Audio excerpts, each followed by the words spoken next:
part 3 of question number 21.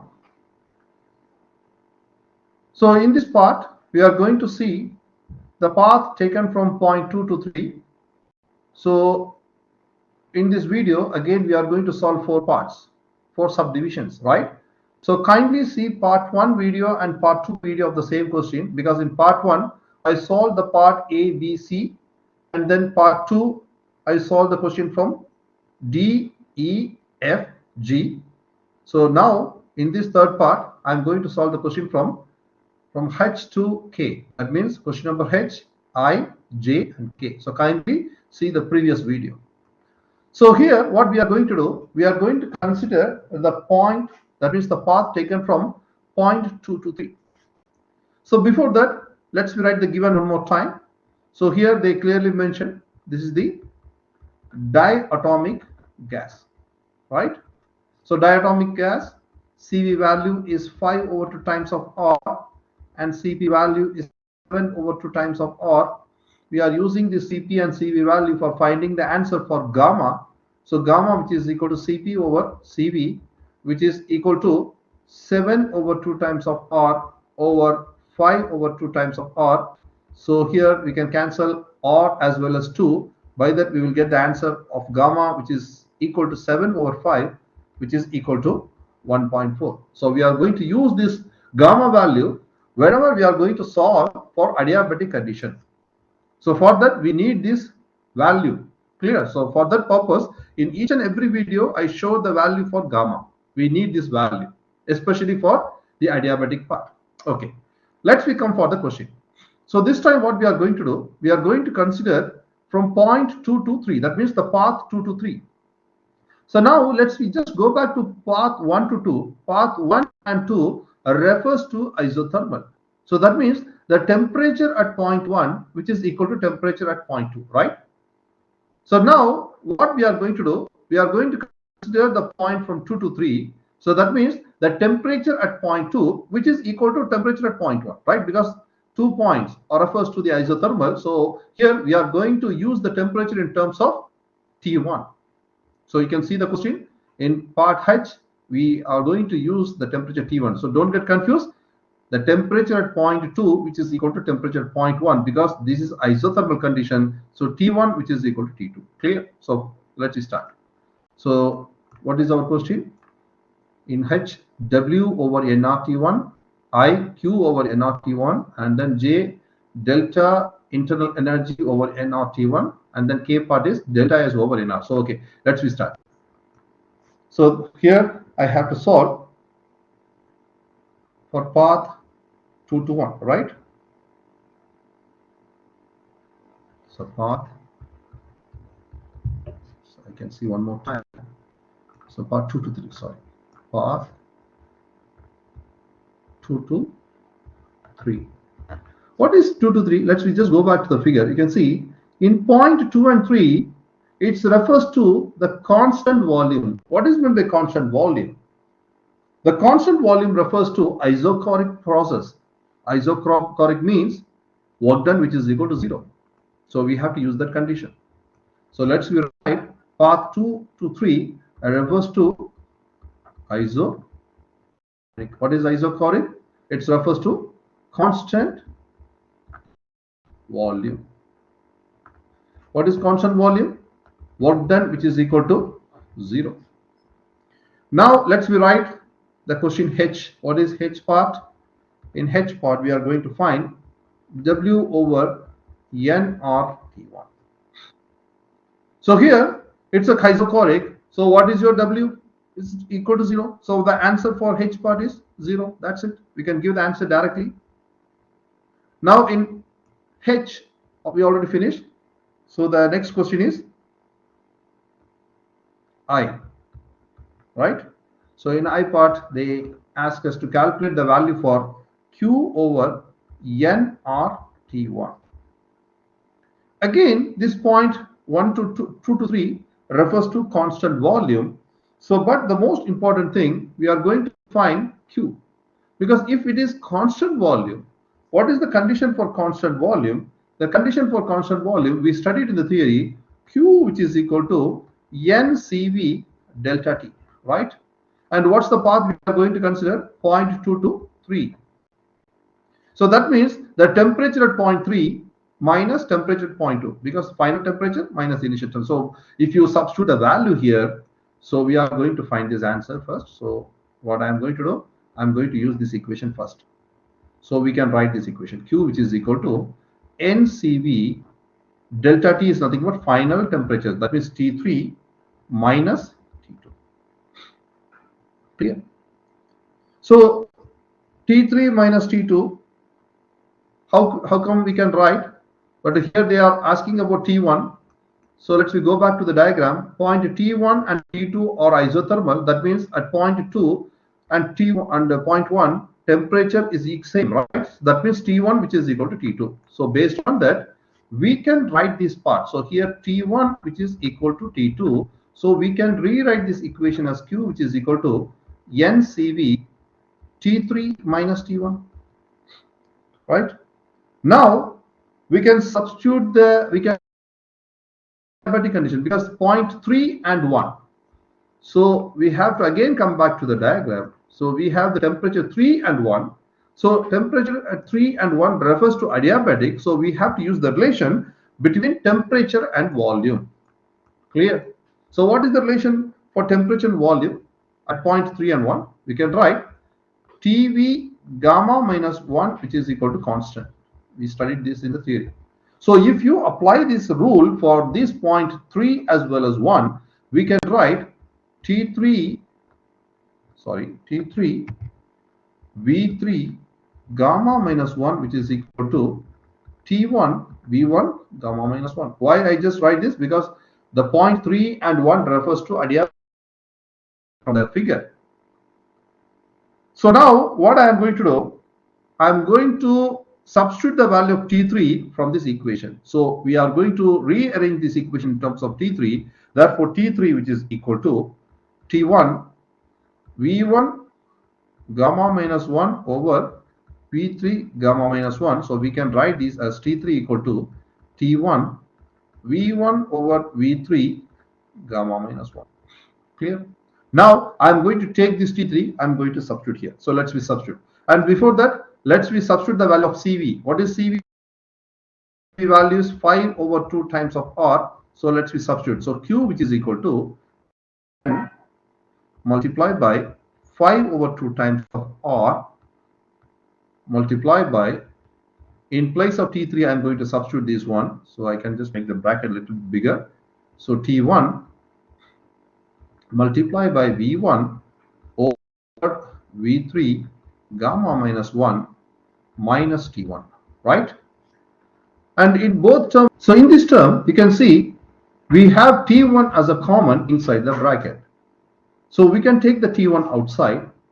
So Q, which is equal to 5 over 2 times of NR. If you take T1 outside, T1, so what is inside the bracket?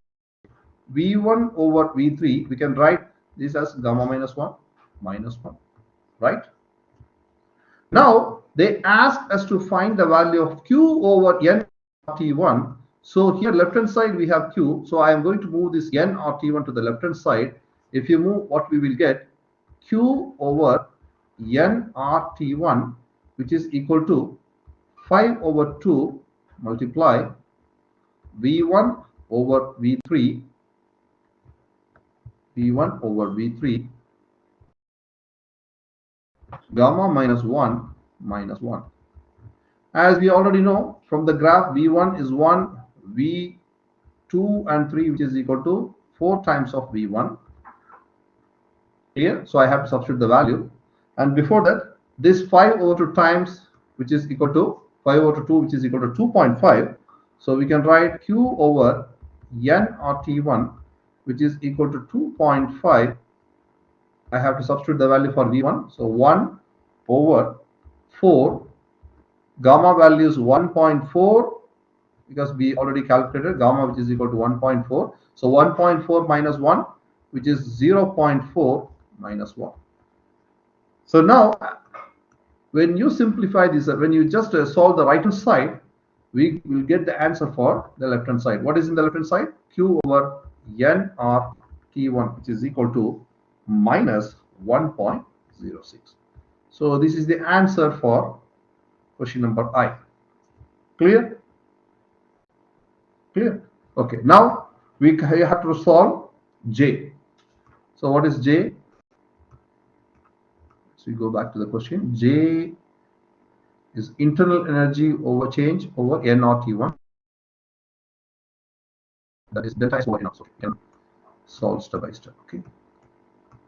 So this time we have to come for J part.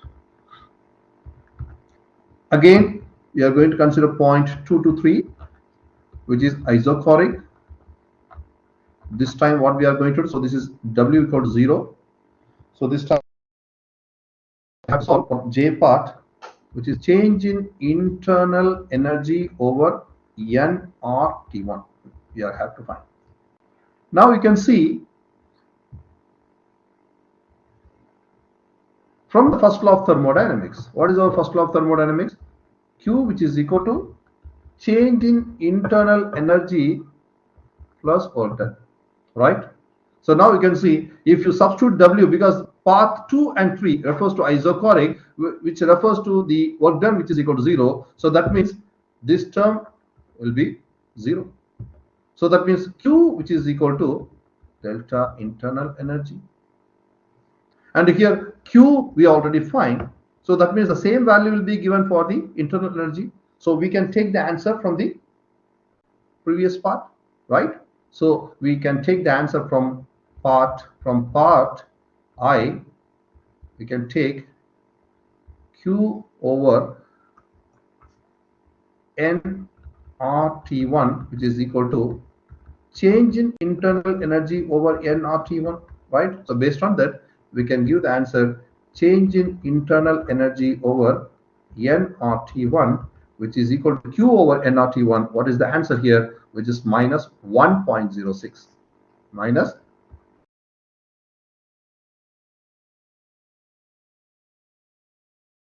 0.06. So that's okay. Now we have to come for the last part of the question, which is K. So this is a little bit lengthy, so we have to solve something. Okay, so in K part, what they ask, we have to find delta S over NR. We have to find again for the path 2 to 3. What is path 2 to 3? Which is isochoric, work done, which is equal to 0. So here for the entropy change, in chapter number 20 we studied delta S, which is equal to N or natural log of Pf over Vi plus NCV natural log of Tf over Ti. This is the rule.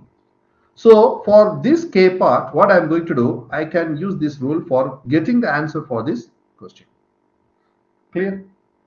And this is a constant volume. So which is constant volume means what it says? Your V final, which is equal to V initial. So this term becomes 0 because natural log of 1, which is equal to 0. So this term will be 0, right?